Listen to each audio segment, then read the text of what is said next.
Okay. Hi, I'm Roy Zhou, a resident in District 6 for 20 years and an active member of a local Chinese American community. I'm here today with Democratic candidate for Georgia Congressman Jon Ossoff. The 6th district race has now caught the attention of the entire national political media, despite District 6 being a long-standing Republican stronghold. Donald Trump won by only 1.5% over Hillary Clinton in last presidential election. The fight over Tom Price old seat could be a referendum on Trump. We all want to send the right person to Congress to hold Washington accountable. Jon Ossoff is the front-runner of this race. I'm really excited to speak with him. Jon, thank you for coming and talking to us. Well, thank you for coming and thank you for your interest. I appreciate it. Jon, could you describe a little bit about yourself and your background? Well, I was born and raised in Metro Atlanta. I grew up in North DeKalb County in the 6th Congressional District near North Lake Mall. Went to Georgetown University's School of Foreign Service, where I studied under Madeleine Albright, the former U.S. Secretary of State. Worked on Capitol Hill for 5 years in the office of Congressman Hank Johnson, where I specialized in foreign affairs, national security, and defense policy. And I learned a lot about how Congress can get things done, and I also learned a lot about how Congress doesn't get things done. And I saw the partisanship and the gridlock, and I ultimately decided to leave. So in 2012, I got a master's degree from the London School of Economics, and now I run a small business that produces documentary films for international television broadcasters.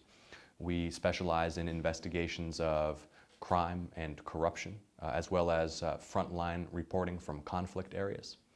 And I had no plans to get back into politics anytime soon until November. But November really changed my perspective. The presidential election changed my perspective. And I felt called to get involved again because I think that what's happening right now in Washington is dangerous and divisive. And when I learned that my hometown congressman would be vacating his seat, Congressman Price, to join the cabinet, and saw, as you pointed out, how close the result of the presidential election had been here, I decided to run.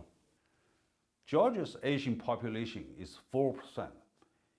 Well, District 6 is 11, almost 3 times higher. A lot of them are high-tech professionals or small business owners. What specific initiatives would you support to help small businessmen to create more jobs and to bring more high-tech companies to the region? Well, this is the top priority of my campaign and will be the top priority of my office if I am elected, to continue to grow Metro Atlanta's economy, especially in the high-tech, biotech, medical research, software, and IT sectors, where we have the opportunity for huge growth, where we have some of the most dynamic entrepreneurs in the country, many of whom are in the Asian American community. We need to expand our access to export markets. We need to cut wasteful spending in the federal budget. We need to prioritize research and development as a priority. And a member of Congress can also be an ambassador for the business community in this area to attract investment and new facilities from growing organizations. And to deliver infrastructure solutions that will ease commerce, make this a more attractive place to come and do business and to work. Next question is about education. What is your view on reforming our education system to make it better and affordable for every student? Well, Congress should ensure that public schools have the resources necessary to keep class sizes down, to hire and retain the best teachers available, to serve the needs of special needs children, and to give science, technology, engineering, and math training to young people so that they can be prepared for the jobs of the future, which we can create right here in Metro Atlanta in the tech and high-tech sectors.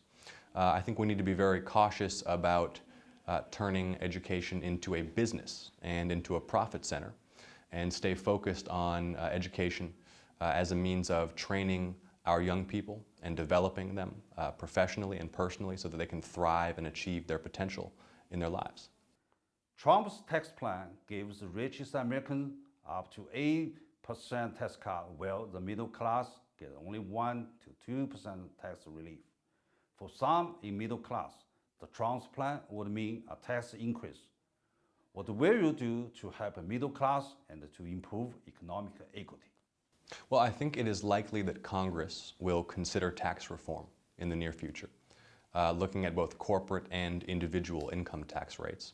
And as we seek to make the tax code more efficient and simpler, to improve the competitiveness of American enterprise, and as we remove special interest carve-outs and exceptions and loopholes from a tax code that favor trade groups and organizations with lobbyists in Washington, we have to make sure that the benefits of that simplification and that reform flow to middle-class families and small and medium-sized organizations and startup companies, and not just to the largest companies and high-net-worth individuals. John, you wrote your master's degree thesis at the London School of Economics on trade relations between the US and China.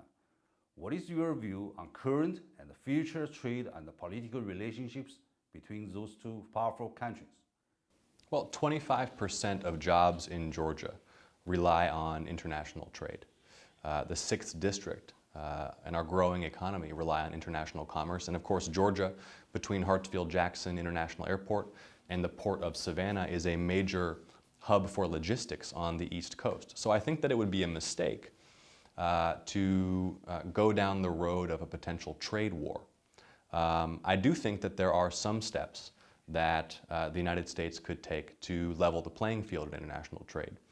One example would be the possible imposition of countervailing duties in response to currency manipulation by the Chinese government, which lowers the price of Chinese exports artificially on the US market and makes it more difficult for American firms to compete.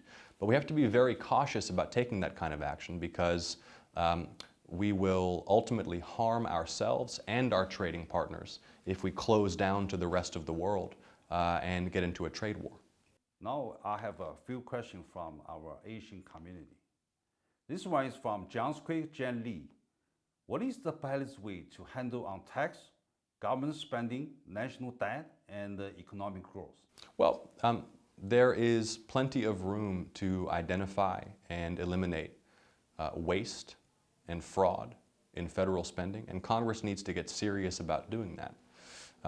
Part of the reason that there is so much waste and abuse in the federal budget is because members of Congress, rather than being accountable to the voters, are responsive to lobbyists in Washington who have extraordinary access to members of Congress and congressional committees. So by reforming our campaign finance system, for example, we can return the power to the people by making elected officials and candidates responsive to a broader base of folks who dig deep for $30, $40, or $50 to support candidates, rather than lobbyists who support candidates with big money. This question from Professor Lu Shi. Trump's White House's chief strategist, Steve Bannon, suggests that Silicon Valley has too many Asian CEOs and that internationals in the US should go back to where they come from. What is your comment on it?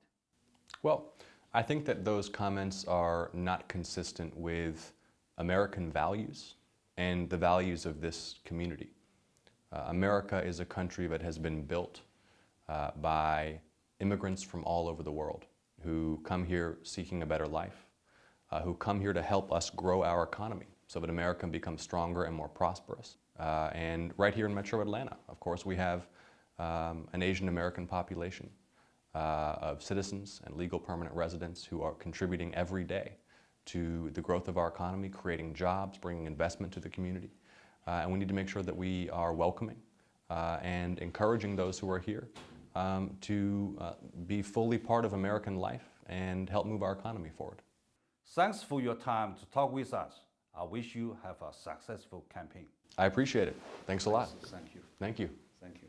谢谢，再见。谢谢。